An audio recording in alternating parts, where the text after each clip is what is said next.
మాజీ ముఖ్యమంత్రి జగన్ పాలనలో ప్రజాధనం భారీగా దుర్వినియోగం జరిగిందని, దానికి తగ్గట్లుగానే ఎన్నికల్లో ప్రజలు ఆయనకు బుద్ధి చెప్పారని కార్మిక శాఖ మంత్రి వాసంశెట్టి సుభాష్ దుయ్యబట్టారు. కోనసీమ జిల్లా కోటిపల్లిలో నిర్వహించిన మీడియా సమావేశంలో ఆయన మాట్లాడుతూ, రాష్ట్రంలో 36 హత్యలు జరిగాయంటూ ఢిల్లీలో గగ్గోలు పెట్టిన జగన్ వారి పేర్లు చెప్పమంటే పారిపోతున్నారని ఎద్దేవా చేశారు.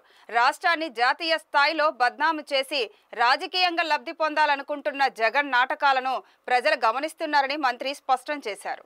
మొత్తం 36 మర్డర్లు జరిగినాయని చెప్తున్నాడు. అట్ ద సేమ్ టైం మొత్తం మా క్యాబినెట్ మినిస్టర్లు అయితే కానీ ఎమ్మెల్యేలు కానీ ఒకటే మాట్లాడుతూ ఉన్నాం. అందరం కూడా ఆ 36 పేర్లు చనిపోయిన వాళ్ళ పేర్లు ఇవ్వమని ఇప్పుడు వరకు ఇవ్వకపోగా మన ఢిల్లీలో అడిగిన ప్రశ్నలకి 36 పేర్లు ఏంటంటే టైం అయిపోయిందని చెప్పి వెళ్ళిపోవడం జరిగింది.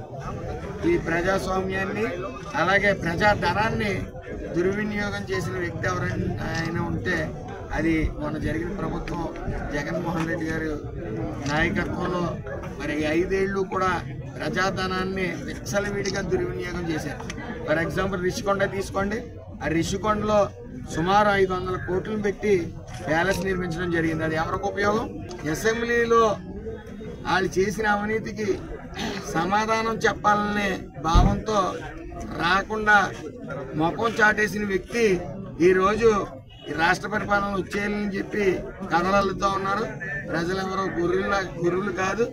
ఆయనకి ఏ రీతిలో బుద్ధి చెప్పాలో ఆ రీతిలో బుద్ధి చెప్పినప్పటికీ ఇంకా కూడా ఆయనకి బుద్ధి లేకపోవటం, లేకపోతే అక్కర్లేని అభియోగాలు చేయటం వల్ల ఆయన మానసిక పరిస్థితి మీద రాష్ట్ర ప్రజలందరూ కూడా నవ్వుకుంటూ ఉన్నారు.